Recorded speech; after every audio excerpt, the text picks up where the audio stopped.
think very much, Edmund, you captured the essence and the importance of what we're about this evening. And it struck me when I came into the room, or I suppose into the foyer earlier tonight. I go to a lot of functions, but it's a while since I went to a function where there was so much energy in one space. And it was delighted to see that. In fact, it was much more enjoyable than the room not so far away from here that I had to attend all day yesterday. And in fact, if I could have brought the whole cabinet with me here tonight, it might even be better again. Cheer everybody up.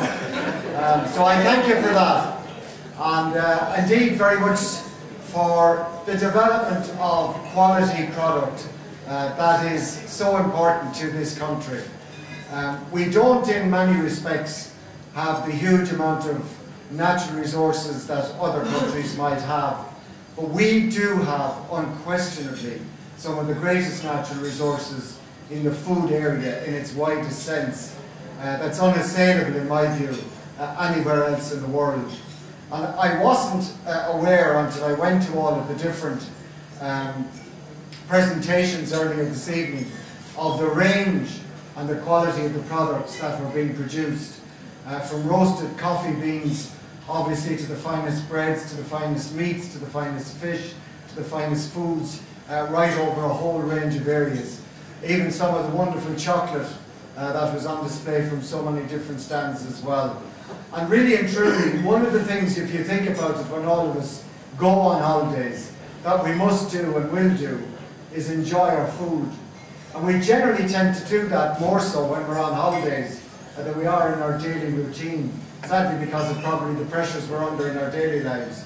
So when people want to go to a country, they want to go there for different reasons, and for reasons that are unique to that country.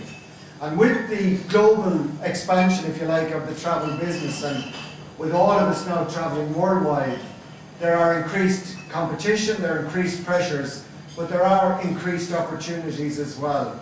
And food and the presentation of food, the enjoyment of food, is clearly one of them.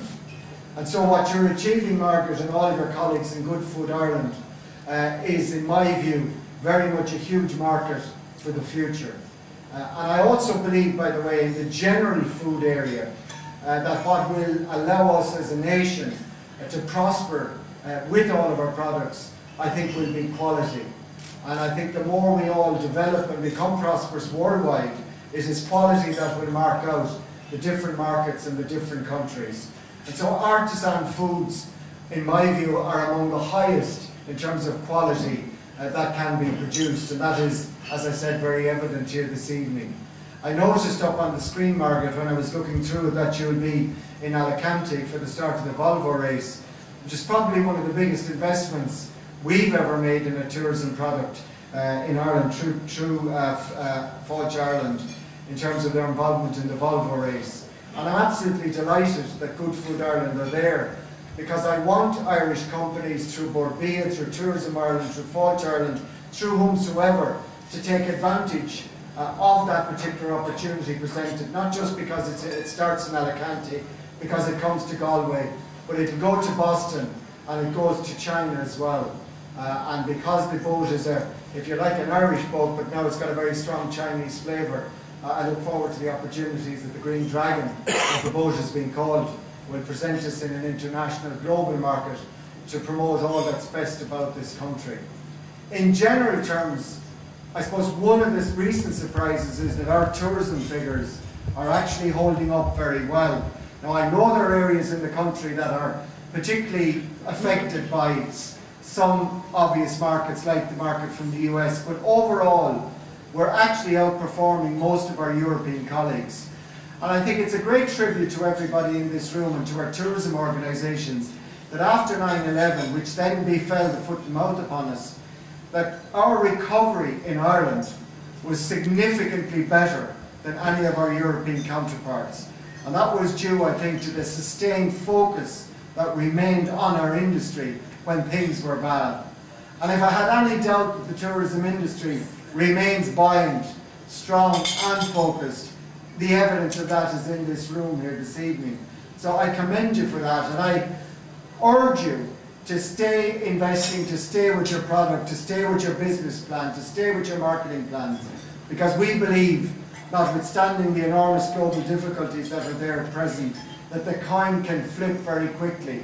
And I think with a lot of the changes, particularly in the US, that will occur over the next few months with a new president, a new beginning, new hope, new confidence, new belief, that will have a very positive effect in the US, and I think we in Ireland can be one of the first to benefit from that.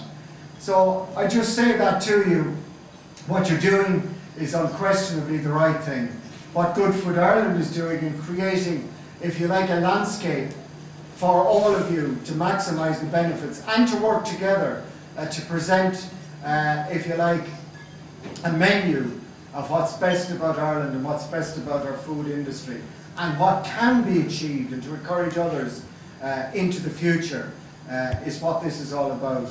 So Margaret, can I thank you for inviting me to be with you here this evening. I congratulate all that were nominated for awards. I congratulate the winners in advance of the announcements later on.